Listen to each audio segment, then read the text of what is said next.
Hello and good morning. How are y'all? All right. Good. How are Hello, you? Amanda. What's up? Hello. How are y'all? What's up, Brandon? Oh my God, everyone's turning their camera on. This made me talk. I hope you guys had a great morning. Hello, Mr. Denny. Ready to Good present? morning. Is it still morning? It is. Good morning. It's morning for me. It's definitely morning. Until 12 o'clock, it's good morning. Yeah, somewhere around 2:30 maybe. But we have a fun request today, and we also have a constitutional. Hello, Mr. Herrera. How are you? Are you excited to present too?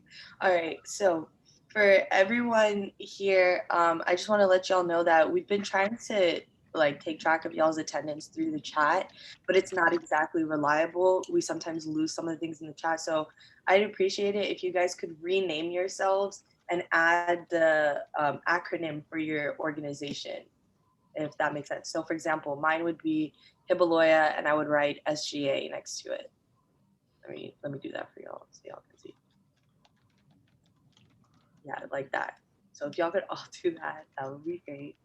If you're representing an organization, I love how no one did it. Um,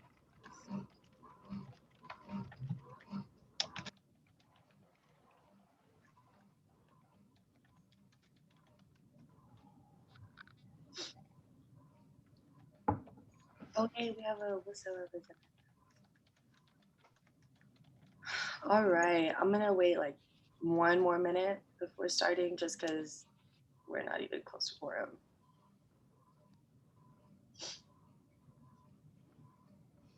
I'm gonna say this one last time for those of y'all who are writing your names in the chat. Instead of writing the name of your organization in the chat, if you guys could actually add the acronym to your name on Zoom, that would be great. So it'd help us keep track of attendance. The chat is not always accurate. Anyways, let's see. All right, I'm gonna go ahead and call this meeting to order. Hopefully everybody shares their names. So the time is 11:33, and I'm going to call this meeting to order. The current fund request balance is $22,500. And our first fund request is from the Applied Behavior Analysis Student Organization. They are requesting, $250 for their 36th annual conference, which should take place online from February 11th through 14th. Do we have a representative from this organization? All right, Amanda, do you want to share your screen with Yes, you've disabled screen sharing. Yes, you are now a co-host. Okay. There you go.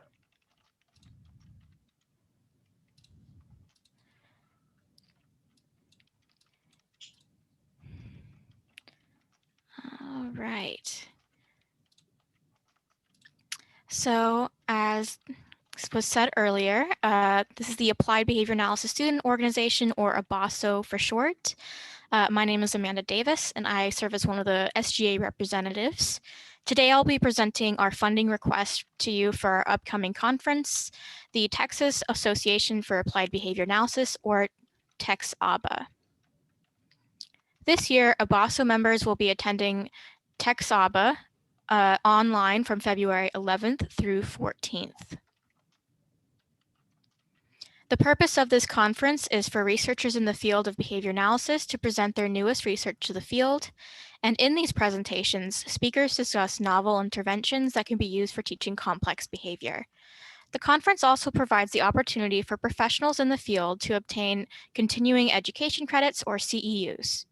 Finally, and most importantly, this conference provides attendees the opportunity to network with other students, faculty, clinicians, and employers. There are several benefits to the UHCL student body for attending this conference. First, behavior analysis students get the opportunity to listen to presentations about novel research that they can then apply to current and future clinical cases. Additionally, our students also have the chance to present their own research to conference attendees. Finally, our students receive the opportunity to network with fellow students, researchers, and future graduate school faculty and future employers. For the general UHCL student body, this conference provides the opportunity to recruit new students to UHCL, promote the prestige of our university, and to secure future grant funding for the additional clinical and research opportunities. Lastly, this is also an opportunity to secure more practicum and internship opportunities for the UHCL Center for Autism and Developmental Disabilities, also known as CAD. In terms of predicted expenses, we project having 10 ABASO members attending this conference. When added together, the conference fees will equate to $750. To assist in these expenses, we are requesting $250 from SGA. Individual members will be responsible for covering all other expenses related to this conference. Thank you guys so much for listening, and I can take any questions that you may have. Does anybody have any questions for Ms. Davis?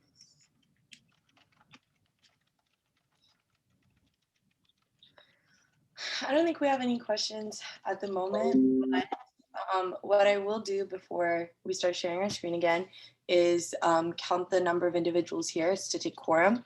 So if you guys are representing a student organization, could you all use the raise hand option so we can count y'all in quorum and decide if we have enough people to make this vote possible? Thanks, guys. Wow.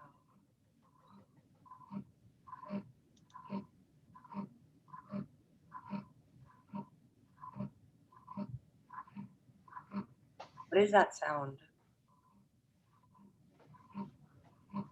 Please mute yourself if you're not talking.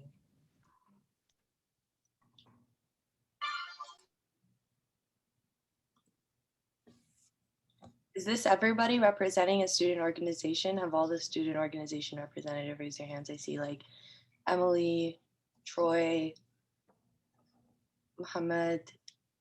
We're at 22.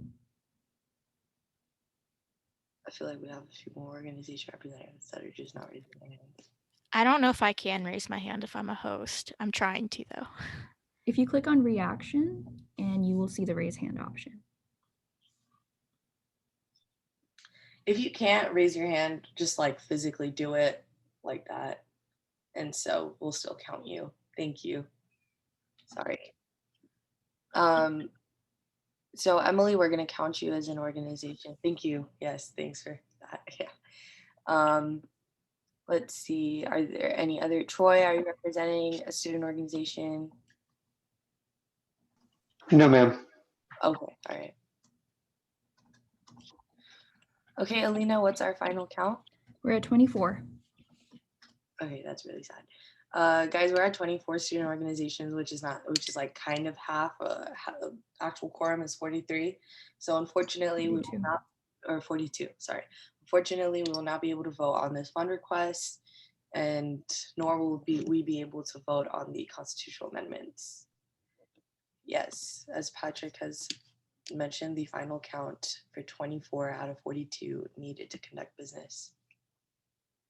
Dang, guys. Bring your friends to these meetings, please. You just one time. Okay, next slide.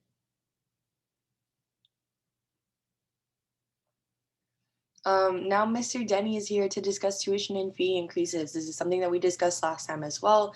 He's here to get the final opinion from SGA. Please feel free to tell him how y'all feel, right in the chat, raise your hand. Also, y'all can lower your hands now. Mr. Denny, are you able to share your screen?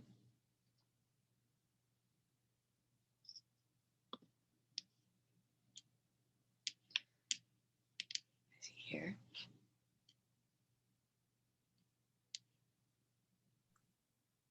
Mark, you're muted, Mark.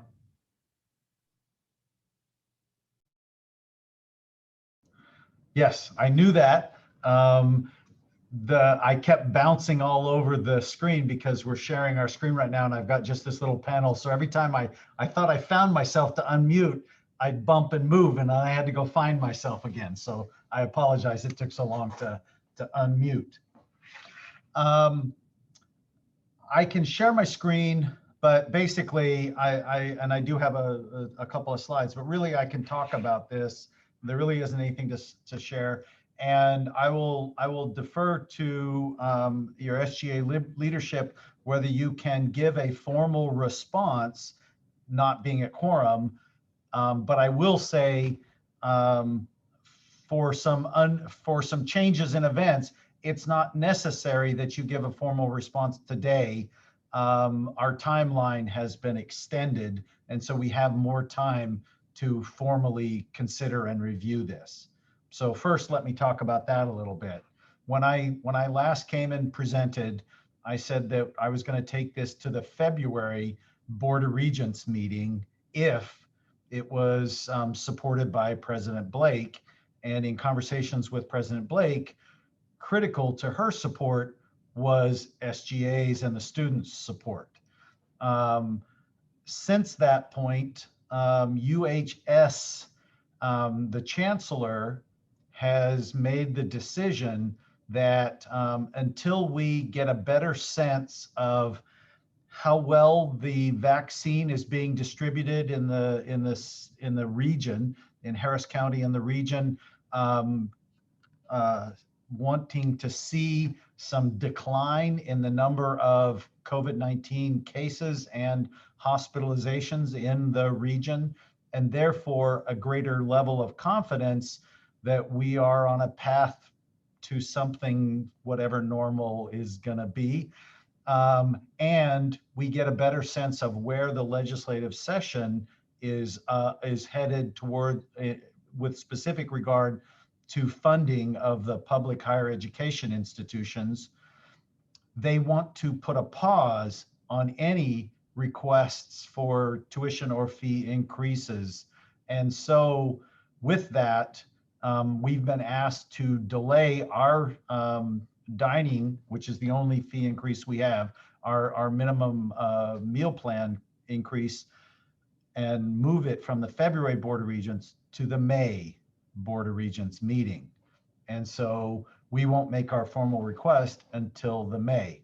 However, I can still certainly give my presentation and talk about it briefly. And again, I will defer to SGA leadership if this is something you want to give an opinion on now, and we can still move forward and have it done and just ready to submit or not submit, depending on what the answer is from SGA and then what the answer is from President Blake, or if it's something that you want to table for a future discussion when you have quorum. And so with that, I'll pause and see if you want to add any guidance to me, but I'm certainly happy to discuss the full range regardless of whether you require quorum or not. I'll chime in. I mean, for all the other students here, feel free to chime in as well. But I personally think that we've been trying to meet quorum for a really, really long time now and haven't been able to do so. And they're like, yes, it's stopping us, but because the Constitution is stopping us from passing fund requests or constitutional amendments and so forth, I don't think it should stop us from having a say on like this information. Okay. And I think we should keep going. Whoever's here should just. Perfect. So then with that, I'm going to share my screen. And let me now see if I can find.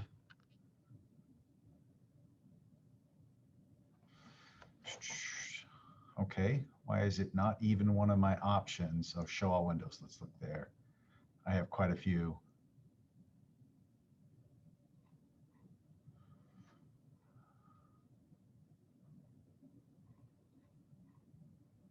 There we are. Okay, so you should all be able to see it's on a slide that says formal request. Okay, so you know, ahead of that is the presentation that I gave last time at the SGA meeting a week ago. And it walked through, you know, what we currently have at University of Houston Clear Lake, what it actually costs, and then some plans that we see at institutions around here. And our formal request is to increase the minimum declining balance meal plan increase from $1,000 per semester to $1,400 per semester. In addition to that, from the last conversation, there were several suggestions for incentives that could be added to the meal plan, and one is a discount. And I am on the agenda later this week. The Student Dining Advisory Council meets, and I am going to propose all of these, as well as to encourage that advisory council to come up with a whole host of other options that we may do. And then I will spend the time over the rest of spring semester to identify, okay, of all of the suggestions, which ones can I legally do, and then which ones can I technically do, so that we can actually have a final list of what we're going to do. And then this, over the summer semester, we'll put them in place. But as examples, some of the incentives that were suggested by SGA and that definitely hold merit is, the first one is a discount. So as you hopefully know, for any student that has a declining balanced meal plan, let's say they pick the $1,000 per semester, at the once they fully spend that first $1,000, they can continue to put money on their declining balance card and allow them to eat at any of the on-campus dining facilities by just swiping their University of Houston Clear Lake ID card. Or what most students actually do is they just use an ATM debit card or cash when they go to the patio cafe, or under normal circumstances when the Hawk Energy Bar would be open, to go there and purchase whatever they're going to purchase.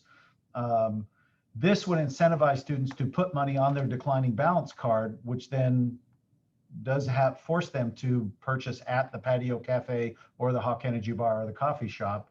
And if they paid $90, we would give them $100. And this is as example. I'm going to ask the actual advisory council to make recommendations of amounts. But if you put $90 on your card, it would actually give you $100 of credit, of additional credit. So that's a 10% discount for continuing to buy you meals at on-campus dining, as opposed to going off-campus for your meals.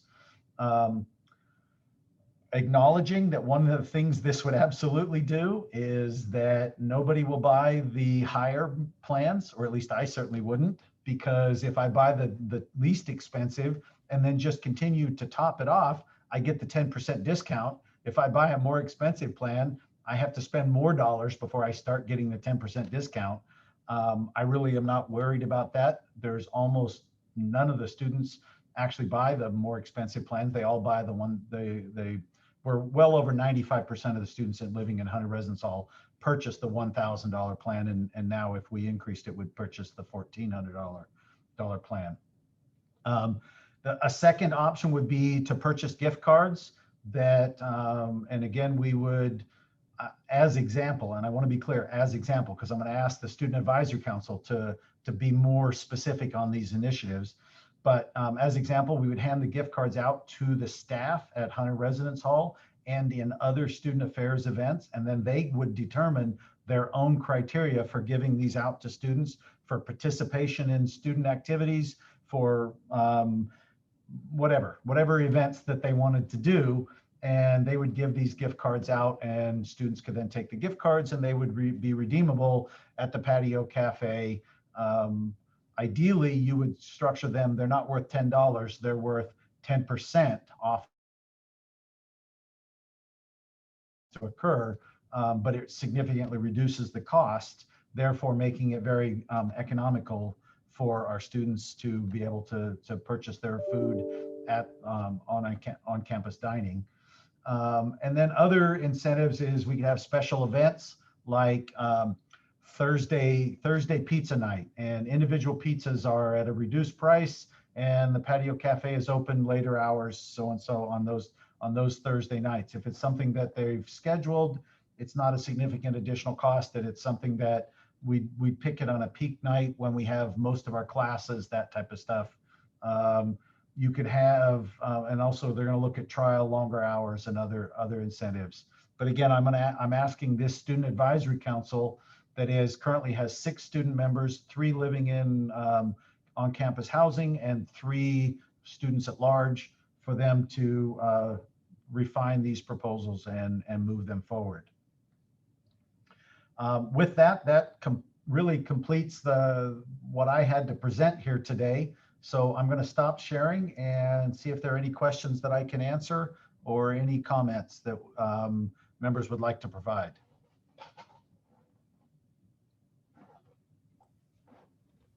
There's a couple of questions on the chat, Mark. Yeah, I'm gonna go All ahead and right, okay. now. So let's see. We've got question for Mr. Denny. Do we have purchase package options for commuters at this time?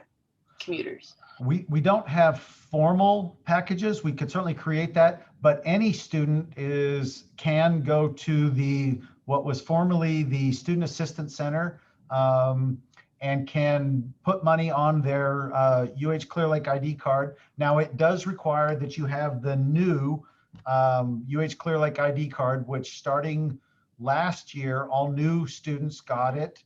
And anybody who's asked for a replacement ID card got the new TouchNet ID card. I don't have one. This is an old one.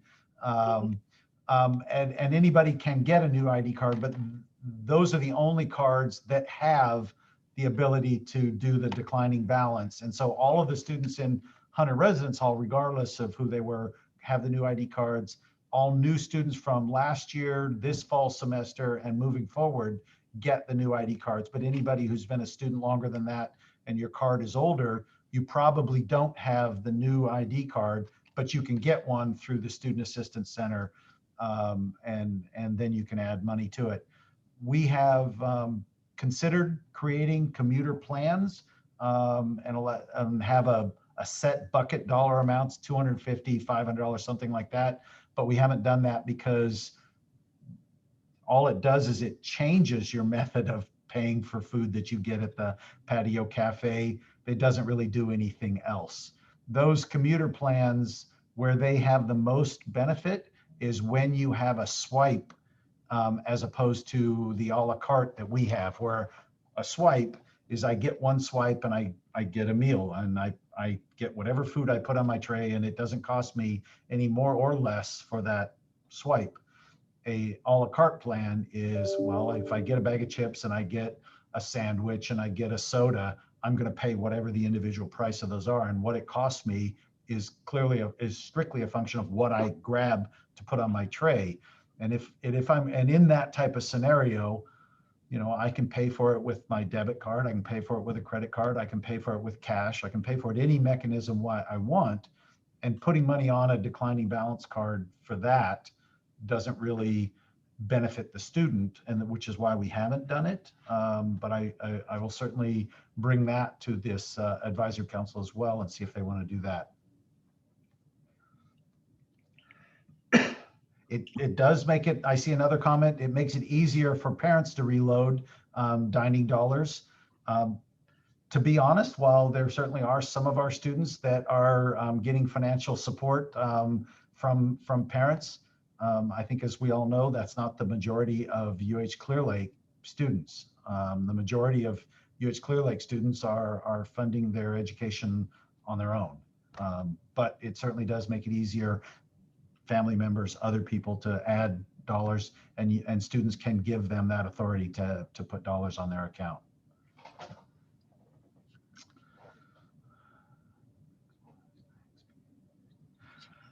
Food cart, the question about the food cart in the STEM building, that's something that we are looking at. One of our, more so than the STEM building, but is Delta and Arbor. They're more isolated from the Bayou building, or because especially the STEM right across the way, you've got the Hawk Energy Bar that does have a grab and go cart or a case for food items. But Delta and Arbor are really more of our challenge. They're more isolated, and we're looking at a whole host of options to be able to have food more accessible at Delta and Arbor. One of the things we're looking at is expanding the main lobby entry and putting in some type of vending or better food options similar to what we have at the Hawk Energy Bar, or in the now in the coffee shop for the vending machine, or not vending. I keep saying the word vending, but I don't mean vending, but the grab and go type of items. All right, I see the last one about the encourage commuter plans. I will take that to the advisory council and ask them to work with Chartwells to come up and with university to come up with some processes to do that. Are they planning on explaining the cost increase to students? Are y'all planning on doing that? I certainly can. The question is really more of what's the forum for that? That's one of the things that we had a conversation with SGA leadership prior to the break of, and I apologize that it hasn't taken a step further than that.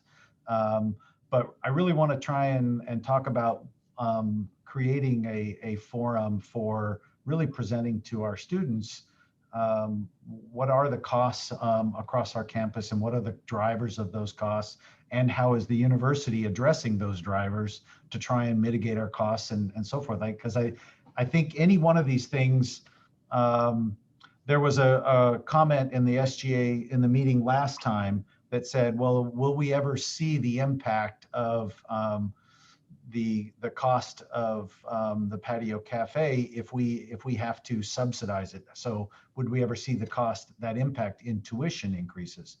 Well, the university has an annual operating budget of about $150 million.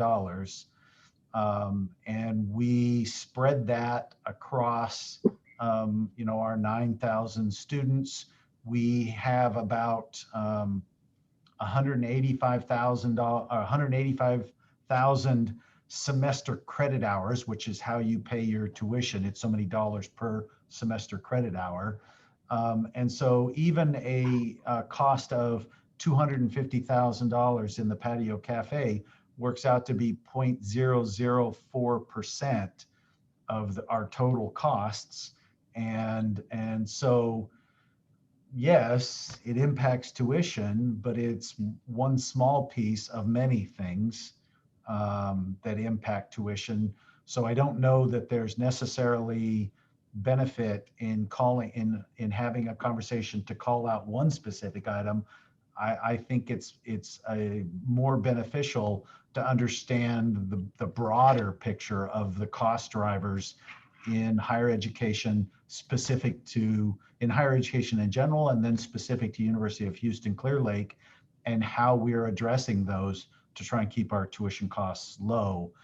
I think that's probably more contextual and more beneficial to our students to get that kind of bigger picture. But I want to talk about some possible forums to be able to do that. You do okay, this word brings back so much, but the town hall, we could actually do a town hall that's just dedicated to talking about tuition and fee increases.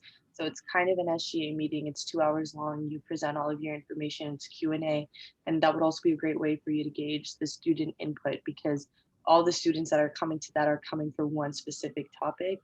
Whereas in our SGA meetings, there's fund requests, there's other things that we're talking about.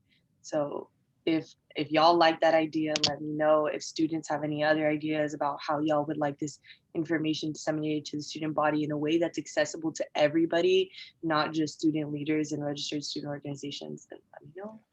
And I'd just like to say, I saw your reaction to the term town hall, but I would argue that when you have a single topic that you're trying to disseminate information and you want to have a conversation and engagement around that single topic, a town hall is actually a good vehicle to do that. Let's do it.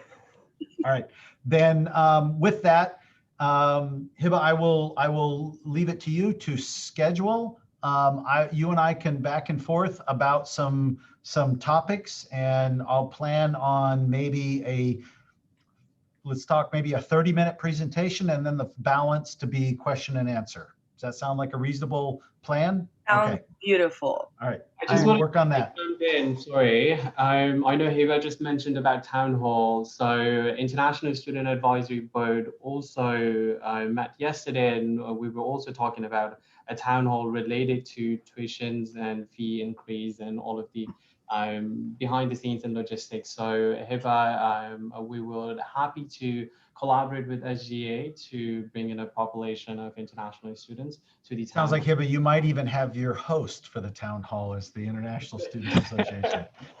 So just wanted to give you a heads up. Okay, thank you. All right. I'm crafting an email now, Hiba. You will see it soon. All right. I just want to give a fair warning. My laptop is completely broken. So if I'm not responding to emails immediately, give me a week. My new one's coming in tomorrow. All right. Okay. Now, next up, we have Mr. Herrera, who's been so patiently waiting. All right. Hey guys, how's everybody doing? Are you able to share your screen, Mr. Herrera? I will. So, can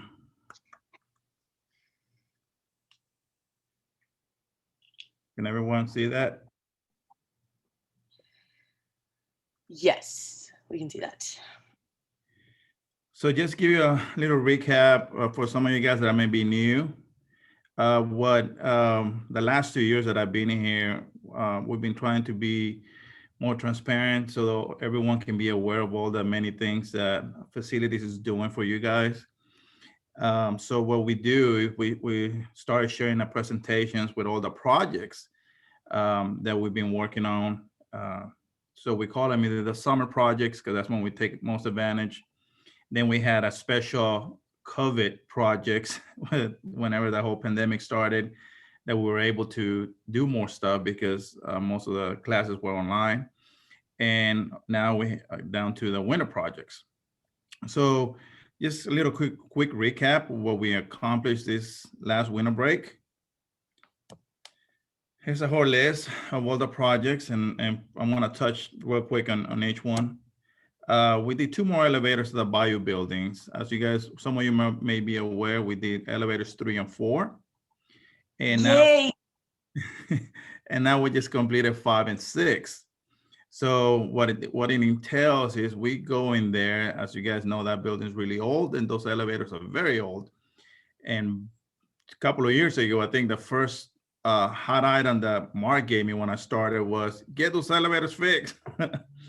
So we've been working on elevators. So what we do is we gut them out. We take all the old technology, hydraulics that's in the cab inside the elevator shaft itself, and we modernize it and make it all up to standards.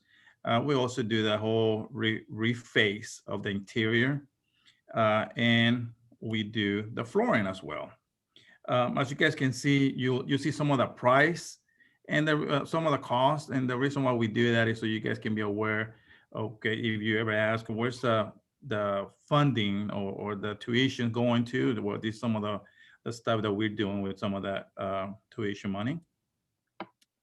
Delta building, we replaced all the flooring on all floors of the Delta building, and we put brand new carpet.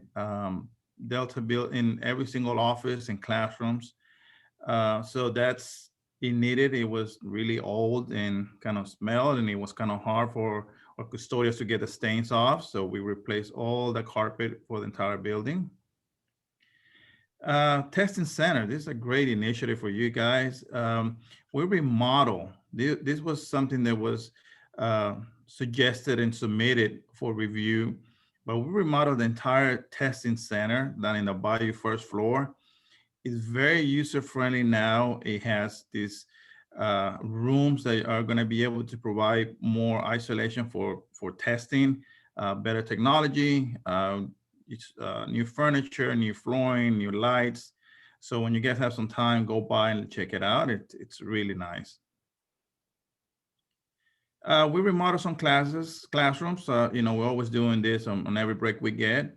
This time we tackled Delta buildings. So we did D242, 41, 37, 34, and 14. What we do, we go in there, we remove all the all flooring, put new carpet, we put brand new user-friendly furniture, not like the other ones that you couldn't even barely move. New LED lights, new ceiling grid, paint and patch and paint, and make it look nicer. So we did all those 5 classrooms in the Delta building. We remodel Bayou 2111. That's on the second floor. It needed new ceiling tiles, paint, light. It was really outdated, so we completed that. Pearland entrance, still work in progress because we are going to create a new Pearland for some of you guys that may not have gone there. The main entrance right now is as soon as you get to the campus. But what we're gonna do, we're gonna add a second entrance in the middle of the campus, which is going to be larger, and we'll be able to put some monument signs. But it also helps, and the reason why we haven't completed because we're working with the city of Pearland. There's a turnaround that goes as soon as you pass the campus, and it's kind of dangerous because everybody's going 100 miles an hour. So when you're trying to get out of the campus, you kind of have to just jump right in on the first lane. And what the city's doing now is they're gonna have a kind of a shorter lane where before you get to the main lane. So we're gonna have to build a new entrance, and we still we have all the drawings and everything, but we're waiting on the city of Pearland to tell us when they're gonna start their work so we can do our work at the same time as theirs. Suite 2317, this is in the Bayou building. This is administration and finance. Needed some touch up and paint and remodel, so we did that. They also expanded the usage, so we went and redid that office. Basin spillway wetlands. This is a project that was in a partnership with EIH.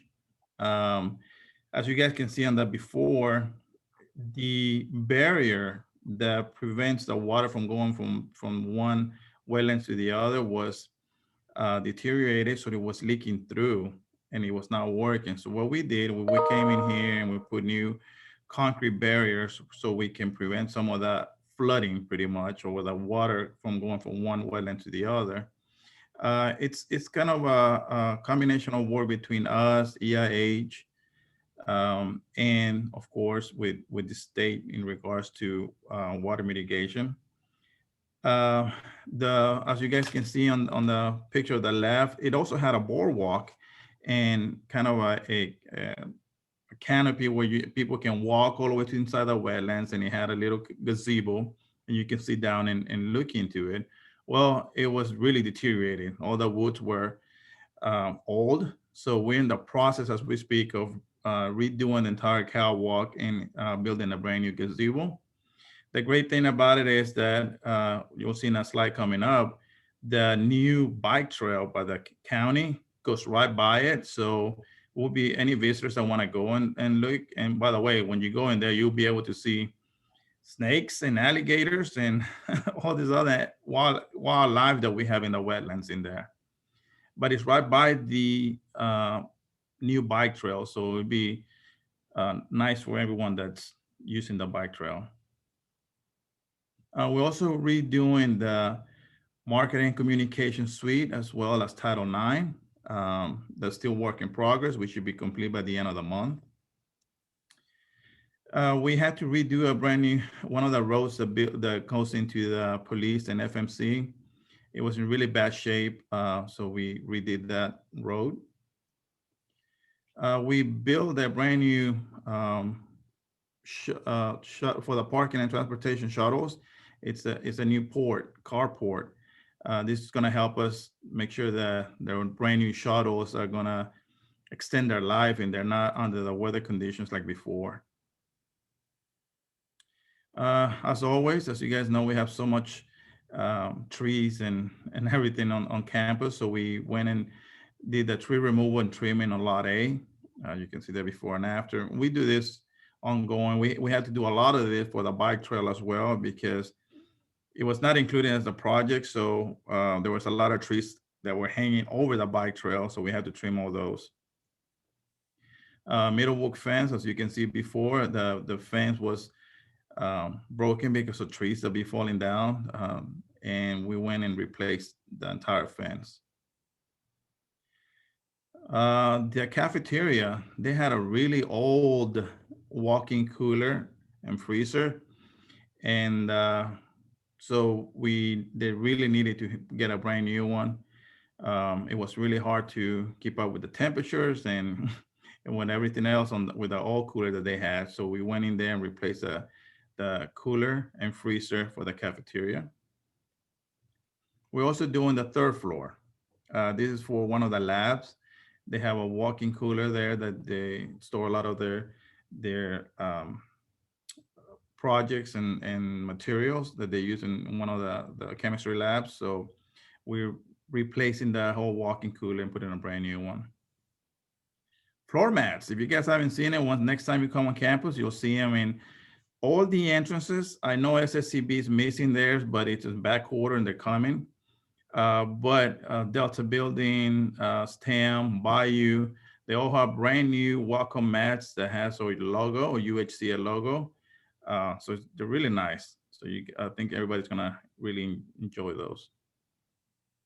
We bought brand new event furniture. The one on the left is what we used to have from back in the days. And now we have lighter, more comfortable seating, and the tables are a lot lighter than aluminum. That way, we don't have the 600-pound tables that we have to carry around and move around all the time. And they're more efficient when we have to put them away. And this is mainly for the forest and the garden room. This is what I was talking about. It's a project that the Harris County partnered with the university. So we have a brand new bike path that goes by the university. It goes underneath the bridge. We have other projects or ideas that we want to work on, but it's being used a lot right now. So if next time you guys come on campus, you can use this new bike path, bike trail, and it's really nice. You guys get to see it. So that's all I have for now, but I do wanted to share that some of the other projects that are coming up for the summer as well. So hopefully by the summer, because some may take a little bit longer than the summer, but one of the big ones that some of you will like is the rec fields. It's the fields right next to the rec building. We're going to include a volleyball court with sand volleyball. We're going to have 2 brand new fields with irrigation, so we have real nice grass, and some lighting as well, because we really we only have the Delta fields, but from a lot of the students and staff wanted to have some fields closer to the rec building. That way they can have events and stuff. So that's that's in progress. As a matter of fact, all the drawings are finalized, so we're just waiting on a start date for construction. Exterior wayfinding, all the monument signs, all the signs for the buildings. When you're on the sidewalks, it will tell you where to go. You know, some user nice, friendly signs, not like the ones that we currently have. So that's on the work as well. System is managing the project. And we have the design. We picked the firm is going to do the manufacturing. So we're just waiting for them to complete the manufacturing. We will be presenting to you guys, I believe, the Hawks and UHCL new signage. I know those letters that we have on the entrance and the letters that we have between SSCB and Bayou, kind of outdated. So we have a brand new signage that's going to have LEDs. They're going to be better for pictures, that we use them a lot for graduation. So I believe they're going to be presented to the students for you guys to vote on before we move forward with those. So we'll be working on that. Shuttle stops. So we're going to create some covers for the shuttle stops. You'll be just like the bus stops for Metro. They will be able to advertise, and plus it will keep you from getting wet when it rains. And then we have lights as well. We're working on some project with SGA. I'm sorry, with the Dean of Students on second floor locker rooms to create some more spaces for storage and other stuff. That's SSCB. Also for the Dean of Students in the first floor, they want to do some remodeling in the office. We're looking at doing elevator 7 and 8 at Bayou Building, which is the freight elevators, and looking for some cafeteria expansion, or maybe adding a wall that would separate the cafeteria, so whenever they close, you can still have access to the cafeteria instead of shutting down the entire cafeteria like we do right now. And one project that was recently approved is to install glass pane panels in the stairwells of the Bayou Building. Because one of the things that happens right now when somebody's coming out of the stairwells into the first floor, you just open the door because you can't even see if somebody's right behind it. So we're gonna install some glass panels so you'll be able to see if somebody is walking by and you don't hit them. Any questions? Let me see. Thank you so much, Mr. Herrera. There is a question about a pool. If we have plans to add a pool to campus. So I was just typing in the comments on that, but Eric, go ahead. I'm sorry. Well, the feedback that we receive, as you guys may or may not know, Brian Mills, the director of a rec center, he used to be at the UH main campus, and they had a lot of expenses and a lot of issues with their pool over there. So it's not something that it's really priority, and but it's always there. If I could comment on that, this is my third university, and the two previous both had a pool, and one their pool was an Olympic quality pool. They even had U.S. Olympic trials at their pool at one time, and it lost money heavily because to have a pool of that size and quality is very expensive to maintain, and the students didn't use it. The predominant users of that pool was the community. They had a master swim program. All of the high school swim teams, they all wanted to use it, but they didn't want to pay for it. They were happy to have the students of the university pay for it, for them to use it. And then the next university had a pool, and the students there voted to get rid of it when they rebuilt their recreation center, because again, the cost and the low use by students just really doesn't bear out. So a pool is always, I know it's something everybody wants, but when you actually look at the cost of maintaining a pool, most people say, yeah, no, thank you. And that's why we don't have a pool. It was considered in the design of our Rec and Wellness Center, and the group at that point, and this was, I know, quite a few years ago when none of you were here, but that group chose not to include a pool at that time either. All right, are there any questions for Mr. Herrera and Mr. Jenny? Actually, I have one. Can you guys please send me your PowerPoint so I can upload it on Get Involved for individuals who want to learn more about this or want to add their commentary and just want to look at the PowerPoints first? So if y'all could just email that to me, I'll upload it on Get Involved. There was one more question in the chat about the letter signs. Student Affairs is handling this, so I confess I don't know exactly where things are at. I believe we have gotten 3 or 4 construction designs, and those were going to be turned over to Student Affairs, and they were going to present that to students to vote on the preferred design.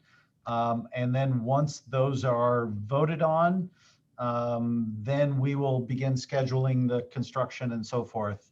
Our goal is to have it all done for start of fall semester 2021, to have the letters in, but it will replace both the Hawks on University and the UHCL. And they'll both be, I think the Hawks, all the designs were at least, they were like 5 feet tall, and the UHCL a little bit taller, 6 feet or so, because those have become a campus tradition, is those letters, even though they were never intended to be permanent. But they're falling over and rotting through because they're wooden. And so we definitely need to do something. And rather than just get rid of them, we want to keep them. But so the design should be going to students soon for a vote on them, but I apologize, I don't know exactly where that's at. And I'll jump in to tack Oh, on to what there you are. Margini has mentioned about the initiative to vote on the new letters. We're waiting to get JPEGs or email Qualtrics friendly photos of the different options from the vendor.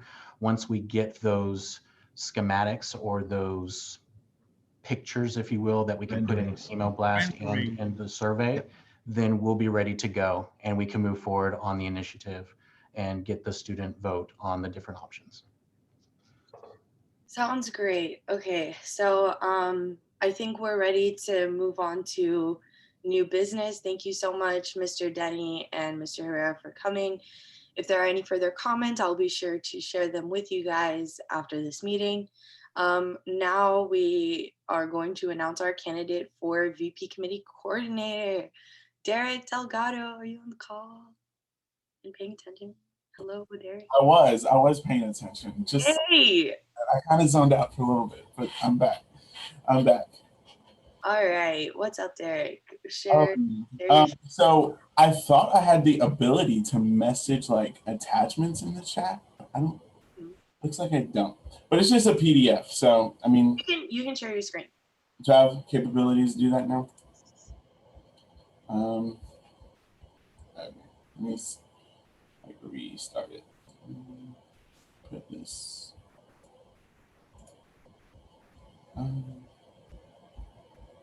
Is that the screen?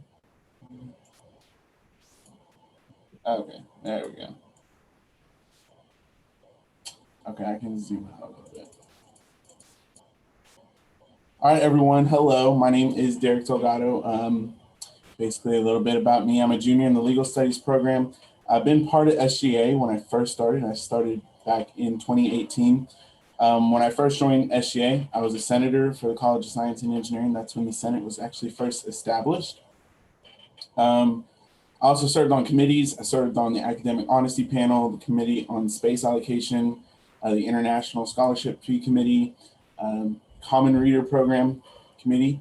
When I'm not at school, I am a legal assistant at a criminal appellate law firm. Woo! What I do most of the time, and I'm also a firefighter too.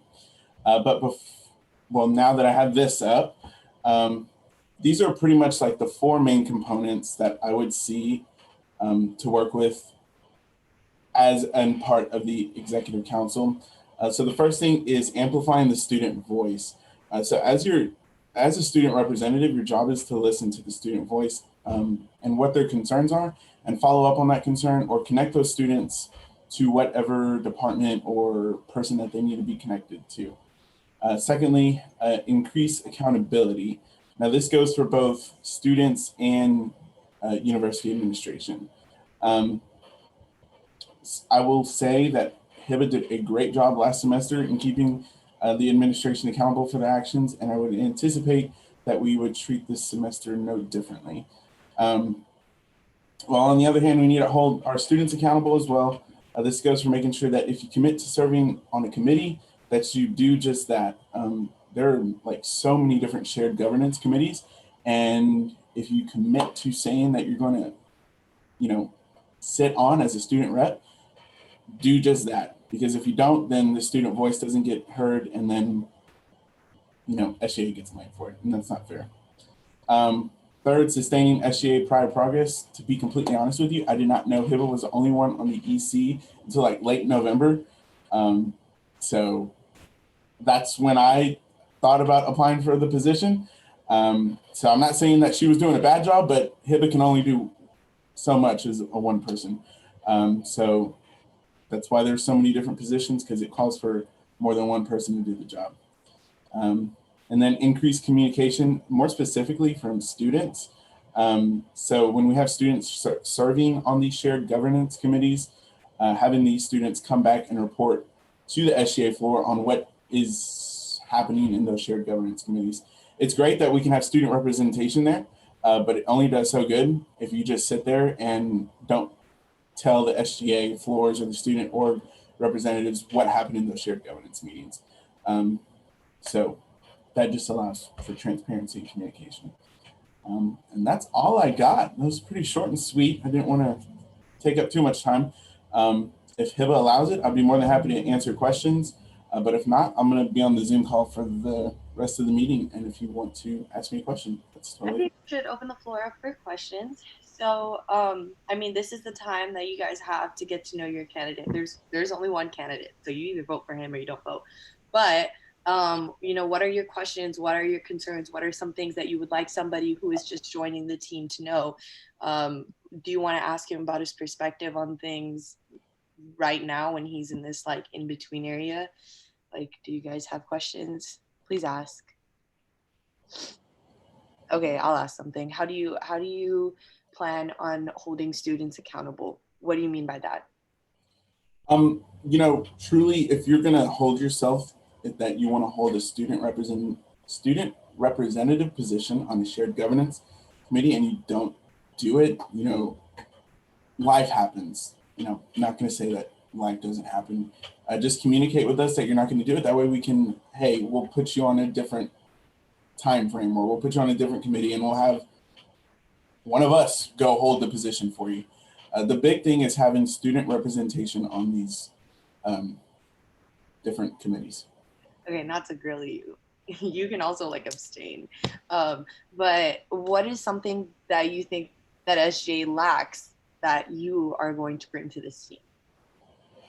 More people. Yeah, besides that. Golly. It is a tough one. So That's a good one. That's a really good one, but I wasn't ready for that one. I think you add a fresh perspective because we definitely have not been working together. So I would definitely love to see the insight that you bring to our organization from somebody, well, like I don't want to say from the outside, but somebody who wasn't in SGA for the first semester. Now you have a fresh perspective that you can bring. You know, as a student who experienced the town halls and stuff like that. Absolutely. Any other questions?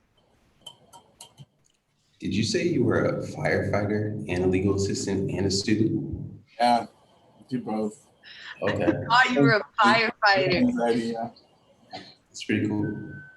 Roberto Sanchez, you raised your hand. Do you have a question?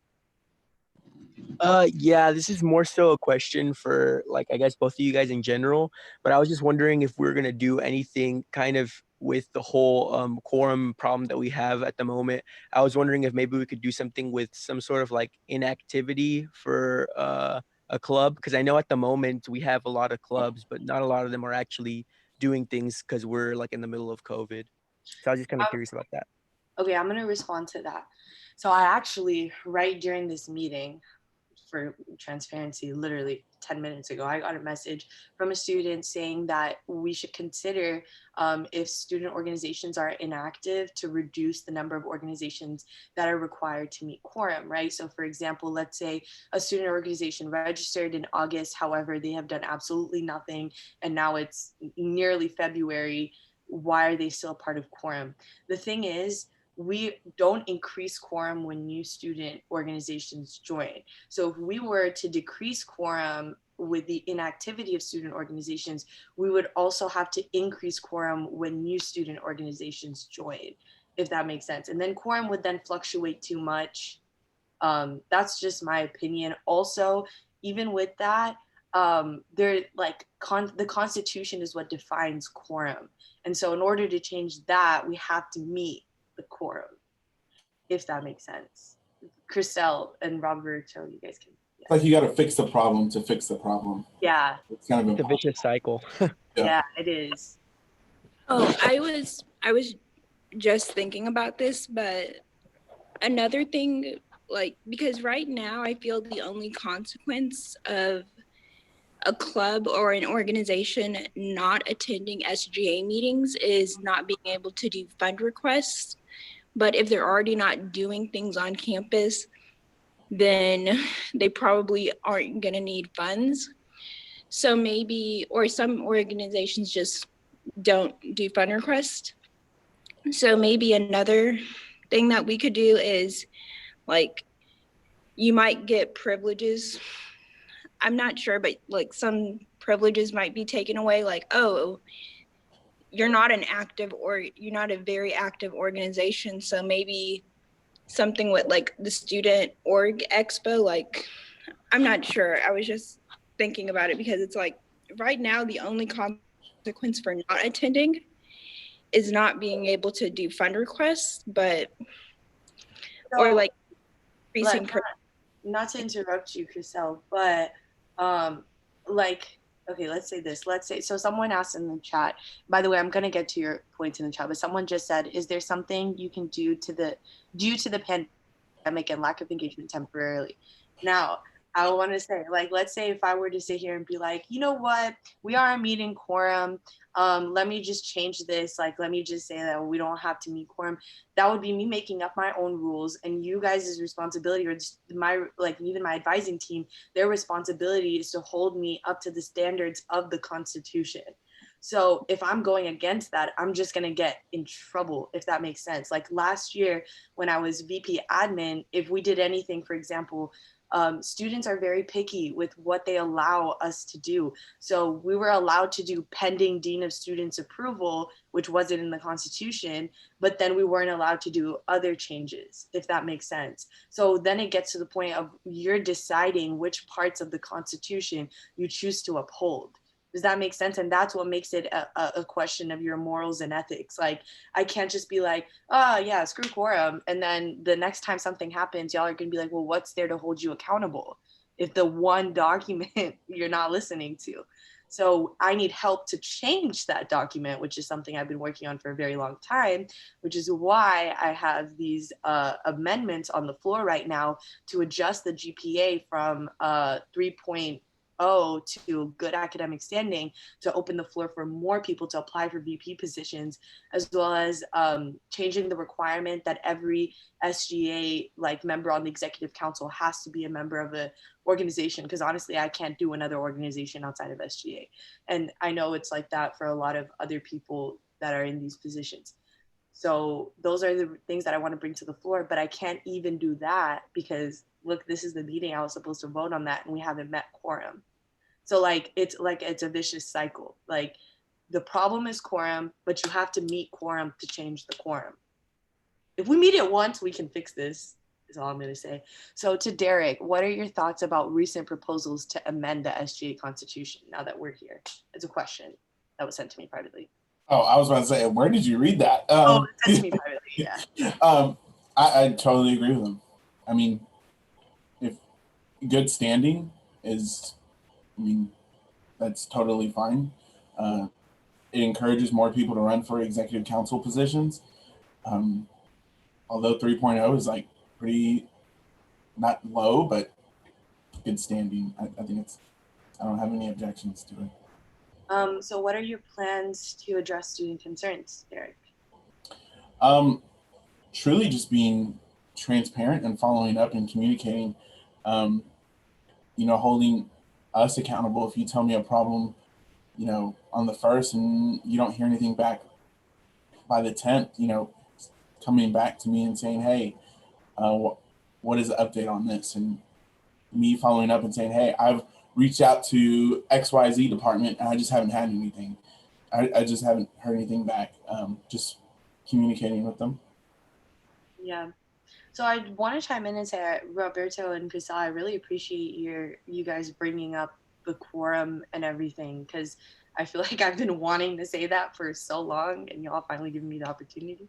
But are there any further questions for Derek before we move on? Keep in mind, y'all can ask your questions in open forum as well.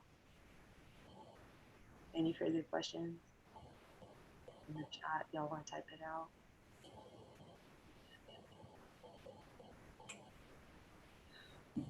Okay, just thank you, but you're welcome, Troy. I miss you. You should come back and join our team. Anyways, okay, let's see. Next up, we have, oh, look at that. We're supposed to vote on constitutional amendments. Looks like we can't do that. All right, now SGA availabilities. So just like Derek is applying, you guys can apply too to join our team. So we have the VP administration position available, which is the person that kind of sets up all these meetings, plans the agendas, takes minutes. We also have the VP outreach and communication position. So if you're good with social media, if you like sending emails and you're good with Twitter, you can apply for that position. We also have seats available for our Senate, which are just simply appointed. So just let me know you're interested, apply and get involved, and the position is yours. There's 3 Senate meetings this semester, which means you only have to be free 3 times on 3 Thursdays. And that's it, from 11:30 to 1, and kind of give us your all during that moment. And that's pretty much it regarding SGA availabilities. And now we're just on general announcements with the Office of Student Involvement and Leadership. Actually, it's 12:30. So do y'all mind if I table that? It's 12:35. Yeah, that's fine. Can I just like quickly announce it? Yeah, go ahead. So we have our Orgs Expo, just in case nobody knew. We have our virtual one on January 27th from 3 p.m. to 6 p.m. on Get Involved, and our in-person one on January 28th from 11 a.m. to 2 p.m. We do have a raffle, and it is taking place in Campus Rec, and we will be following all the protocols. So yes, that's it. All Go right. ahead. Next up is open forum. I'm gonna like open the floor for just like 2 minutes. If anybody has any dire questions they would like to ask about anything, quorum, any of it, ask now or forever hold your peace. No, I'm just kidding. Just send me an email after this. All right, I'm gonna take that as a no. Okay. Thank you guys so much for coming. The time is 12:36 and this meeting is adjourned. The next virtual SGA meeting will be held on February 2nd, 2021. Please be present no later than 11:20 a.m. to be led into the session so we can begin promptly at 11:30 a.m. To schedule agenda time, i.e. student organization announcements, staff and university announcements, etc., completed requests must be submitted on the SGA website by 12 noon on Wednesday, January 27th, 2021. Online forms are on www.uhcl.edu/SGA. The quote of the day is, "You will face many defeats in life, but never let yourself be defeated." Maya Angelou. Woo! Follow us on social media.